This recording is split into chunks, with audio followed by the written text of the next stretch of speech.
అందరికీ నమస్కారం. పచ్చ కామెర్ల వ్యాధికి నేల ఉసిరి వైద్యం అనేటువంటి ఆసక్తిదాయకమైనటువంటి అంశాన్ని గురించి తెలుసుకోబోతున్నాం. ఈ మధ్యకాలంలో పచ్చ కామెర్లు లేదా కామెర్లు అని పిలువబడేటువంటి జాండీస్ అని పిలువబడేటువంటి ఈ యొక్క వ్యాధి చాలామందిని వేధిస్తూ పీడిస్తూ బాధిస్తూ కొంతమందిలో అయితే దీర్ఘకాలం పాటు కూడా దాని యొక్క ప్రభావం చేత వివిధ రకాలైనటువంటి అనారోగ్యాలు కూడా గురి చేసేటువంటి పరిస్థితి ఏర్పడుతుంది. ఈ యొక్క కామెర్ల వ్యాధికి వివిధ రకాలైనటువంటి కారణాలు అంటే ముఖ్యంగా కొన్ని రకాలైనటువంటి వైరస్ క్రిములు అంటే hepatitis A, hepatitis B, hepatitis C ఇలాంటి వైరస్ క్రిములు, అట్లే తీసుకునేటువంటి ఆహార పదార్థాల్లో కాలుష్యం ఉండడము, కలుషితమైనటువంటి ఆహార పదార్థాలు, ద్రవాహారాలు ఇలాంటివి తీసుకుంటుండడము, లివర్ సరిగ్గా పనిచేయకపోవడము, మనం వాడేటువంటి ఆధునిక కృత్రిమ రసాయన ఔషధాల యొక్క సైడ్ ఎఫెక్ట్స్ ఇలాంటి అనేక రకాలైనటువంటి కారణాల చేత లివరు తన యొక్క సహజ ధర్మాన్ని, సహజ గుణాన్ని, సహజ క్రియా సామర్థ్యాన్ని కోల్పోవడం చేత మరి బైల్ జ్యూస్ అనేటువంటి పదార్థము ఎక్కువగా ఉత్పత్తి అయ్యి ఆ బైల్ జ్యూస్ అనేటువంటి పదార్థంగా సక్రమంగా సద్వినియోగం కాకపోవడం చేత ఆ యొక్క ప్రభావం చేత మరి రక్తంలో కూడా విపరీతంగా ఈ పైత్యరసం చేరి ఆ యొక్క ప్రభావం చేత ఈ కామెర్లు ఒక లక్షణంగా కనపడుతూ ఉంటాయన్నమాట.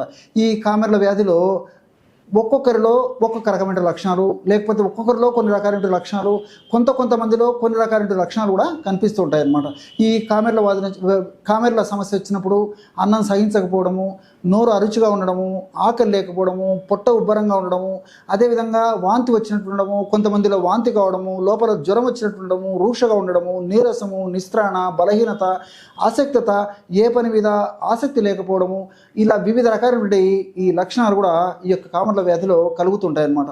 మరి ఈ యొక్క సమస్య ముదిరే కొద్దీ ఇంతింతై ఒటిడింతై అన్న చందంగా క్రమక్రమంగా ఆ యొక్క ప్రభావం చేత మరి దేహం అంతా కూడా పచ్చగా కనిపిస్తూ ఉంటుందన్నమాట. ప్రథమ దశలో ప్రారంభంలో కనిపించదు, కానీ మరి క్రమక్రమంగా వ్యాధి ముదిరే కొద్దీ దేహం అంతటా కూడా ఈ యొక్క కామెర్ల యొక్క ప్రభావం చేత దేహం అంతా పచ్చగా కనిపిస్తుంది. ఆ పచ్చగా కనిపించే వాటిలో కూడా మనకు బాగా గుర్తెరిగి మనం గమనించదగ్గ భాగాలు ఏంటంటే, కళ్ళను మనం గమనించినట్టయితే కళ్ళు బాగా పచ్చగా కనిపిస్తుంటాయి. అదేవిధంగా నాలుక కింది భాగం గమనించినట్టయితే అలా కింది భాగము బాగా పచ్చగా కనిపిస్తుంటుంది. మూత్రం పచ్చగా వస్తుంది. కొంతమందిలో మలం కూడా పచ్చగా వచ్చేటువంటి అవకాశం ఏర్పడుతూ ఉంటుంది. అదేవిధంగా దేహం అంతా కూడా ఛాయ తగ్గిపోయి పసుపు రంగులోకి మారేటువంటి పరిస్థితి ఏర్పడుతుంది. అట్లే కొంతమందిలో మలం తెల్లగా వచ్చేటువంటి పరిస్థితి కూడా ఏర్పడుతుంటుంది అనమాట.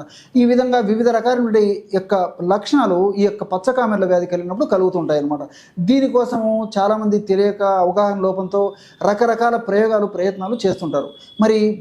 మరి అలాంటి వాటికంటే కూడా మరి ఆరోగ్య స్పృహ కలిగి ఉండి, అవగాహన కలిగి ఉండి, ప్రకృతిలో దొరికేటువంటి వివిధ రకాలైనటువంటి ఔషధ మొక్కలపైన మనం సద్వినియోగం చేసుకొని ఆ ఔషధ మొక్కలను చక్కగా సద్వినియోగం చేసుకుంటూ చక్కటి ఆహార విధి విధానాలు పాటించడం వల్ల ఈ కామెర్ల వ్యాధి నుంచి చాలా త్వరగా బయటపడవచ్చు. కాకుండా కామెర్లు ప్రమాదకరంగా మారకుండా కూడా మనం రక్షణ పొందవచ్చు అనమాట. కొంతమందిలో కామెర్ల వ్యాధి బాగా ముదిరిపోయినప్పుడు ఒక్కొక్కసారి ఆ యొక్క ప్రభావం మెదడు కూడా సోకి మరి కోమాలోకి కూడా పోయేటువంటి పరిస్థితి కొంతమందిలో కలుగుతూ ఉంటుందన్నమాట. ముఖ్యంగా ఎక్కువగా వెయిట్ ఉన్నటువంటి వాళ్ళు, అదేవిధంగా షుగర్ వ్యాధి ఉన్నటువంటి వాళ్ళు, అట్లే మానసికమైన ఒత్తిడి ఎక్కువగా ఉన్నటువంటి వాళ్ళు, వ్యాధి నిరోధక శక్తి తక్కువగా ఉన్నటువంటి వాళ్ళు, వీళ్ళల్లో ఈ యొక్క కామెర్ల వ్యాధి వచ్చినప్పటికీ మరి త్వరగా తగ్గిపోకపోగా మరింత తీవ్ర రూపం దాల్చి మరింత ఇబ్బందులకు ఇక్కట్లకు గురి చేసేటువంటి పరిస్థితి ఈ యొక్క కామెర్ల వ్యాధి కలుగజేస్తూ ఉంటుందన్నమాట. మరి ఈ కామెర్ల సమస్య అంటే పచ్చ కామెర్ల సమస్య వచ్చినప్పుడు ఈ యొక్క నేల ఉసిరికని మనం ఎలా సద్వినియోగం చేసుకోవాలంటే, ప్రతి చోట బయలు ప్రాంతంలో ఈ నేల ఉసిరిక మొక్క కనిపిస్తుంటుంది. నేల ఉసిరిక చెట్టు చాలా పెద్దగా ఉంటుంది. మరి కేవలము ఉసిరిక చెట్టులాగానే ఉండి, అంటే దీని ఆకులు ఉసిరిక ఆకులాగానే ఉంటాయి. అదేవిధంగా దీని కాయలు కూడా ఉసిరికాయలాగా ఉంటాయి. మరి ఉసిరిక కాయలు పెద్దగా ఉంటే దీని ఆకులు ఉసిరికాయలాగా ఉండి సన్నగా ఉంటాయి అన్నమాట. వెనుక భాగంలో చూస్తున్నారు కదా, ఈ విధంగా చిన్న చిన్న కాయలతో కూడినటువంటి ఈ మొక్క నేల ఉసిరి మొక్క. ఇది సంవత్సరం అంతా కూడా మనకు దొరుకుతుంది. మరి ఈ యొక్క నేల ఉసిరిక మొక్కను మనం ఎలా సద్వినియోగం చేసుకోవాలంటే, రోజు ఉదయం ఒక్కసారి, సాయంత్రం ఒక్కసారి నేల ఉసిరిక మొక్కని బాగా నీళ్ళతో శుభ్రం చేసేసి, బాగా తుడిచేసేసి, మెత్తగా దంచేసేసి, ఆ యొక్క పిండి వేసేసి ఒక 2 టీ స్పూన్లు రసం తీసుకోవాలన్నమాట. అంటే 10 ml నేల ఉసిరిక మొక్క యొక్క రసం తీసుకోవాలన్నమాట. సమూలంగా తీసుకోవచ్చు, లేకపోతే కాడలు బాగా ముదిరిపోకుండా లేతగా ఉంటే కాడలు సహా దంచివేయవచ్చు. కాడలు ఒకవేళ ముదిరితే ఆ యొక్క ముదిరిన కాడలను తొలగించేసేసి దంచినా సరిపోతుంది అనమాట. సో ఈ యొక్క పద్ధతిలో నేల ఉసిరికను తయారు చేసుకుని, అంటే నేల ఉసిరిక రసాన్ని ఒక 10 ml తీసుకొని 30 ml పెరుగులో కలిపేసేయాలి. దీంతోపాటు 2 లేదా 3 మిరియాలని దంచేసేసి పౌడర్ చేసేసి ఆ పౌడర్ను కూడా అందులో కలిపేసేయాలి. ఈ విధంగా కలిపి తయారు చేసుకున్నటువంటి ఔషధాన్ని ఉదయం పూట పరిగెడుపున ఒక ప్రమాణంగా సేవించాలి. ఇదే పద్ధతిలో సాయంత్రము 5 నుంచి 7 గంటల మధ్యలో మరొక్కసారి 30 ml పెరుగులో ఒక 2 టీ స్పూన్లు, అంటే ఒక 10 ml నేల ఉసిరి రసం, చిన్నపిల్లలైతే 5 ml తీసుకుంటే సరిపోతుంది అనమాట. సర్వసాధారణంగా పెద్దలకు సంబంధించినటువంటి డోసు నేను చెప్పడం జరుగుతుంది. కాబట్టి 10 ml ఈ యొక్క రసాన్ని అందులో కలిపేసేసి 2 లేదా 3 మిరియాలు పొడిని కూడా అందులో కలిపేసి మరొక ప్రమాణంగా సేవించాలి.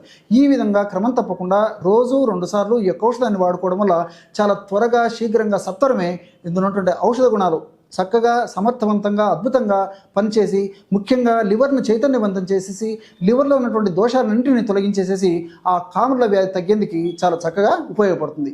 పరిశోధనలో అనేక ప్రాంతాల్లో జరిగినటువంటి పరిశోధనలో కూడా ఈ నేల ఉసిరిక మొక్క కామెర్ల వ్యాధికి, అదేవిధంగా లివర్కు సంబంధించినటువంటి అనేక రకాలైన వ్యాధులకు చాలా అద్భుతంగా పనిచేస్తున్నట్లు కూడా పరిశోధనల ద్వారా కూడా నిరూపణ అయిందనమాట. మరి ఈ పద్ధతిలో ఈ యొక్క ఔషధాన్ని సద్వినియోగం చేసుకోవడం వల్ల కామెర్లు చాలా త్వరగా తగ్గిపోతాయి. అదేవిధంగా కామెర్ల వల్ల భవిష్యత్తులో కలిగేటువంటి ఇతర ఉపద్రవాలు రాకుండా కూడా ఇందులో ఉన్నటువంటి ఔషధ గుణాలు, రసాయన తత్వాలు, రసాయన గుణాలు సదా మన దేహంలో ఉంటూ, సదా కాపాడుతూ, సదా రక్షిస్తూ ఉంటాయి. చూశారు కదా ఎటువంటి సులువైనటువంటి ఔషధ యోగాన్ని మరి ఈ నేల ఉసిరిక మొక్కను ఉపయోగించి ఈ పచ్చకామెర అనేటువంటి వ్యాధిని తగ్గించుకోవచ్చో మీరు ఈ వీడియోలో తెలుసుకున్నారు కదా. మరొక వీడియోలో మరొక అంశంతో మళ్ళీ కలుద్దాం. అంతవరకు నమస్కారం. మీ చిట్టిబొట్ల. ఆయుర్వేద, గిరిజన మూలిక మరియు పారంపర వైద్యం చేసే ప్రతి ఒక్కరూ మా ఛానల్ ద్వారా మీ విద్యను ప్రజలకు తెలపాలనుకుంటే మా నంబర్కి కాల్ లేదా వాట్సాప్ చేయండి. మీ దగ్గర ఉన్న ఆయుర్వేద మరియు హెర్బల్ ప్రొడక్ట్స్లను మా ఛానల్ ద్వారా ప్రజల్లోకి తీసుకువెళ్తాం. వీడియో కనుక మీకు నచ్చినట్లయితే లైక్ చేయండి, షేర్ చేయండి. మరిన్ని వీడియోస్ కోసం మా ఛానల్ని సబ్స్క్రైబ్ చేయండి. మీ అభిప్రాయాలు మాకు కామెంట్స్ రూపంలో చెప్పండి. మరిన్ని వీడియోస్ కోసం మా ఛానల్ని సబ్స్క్రైబ్ చేయండి.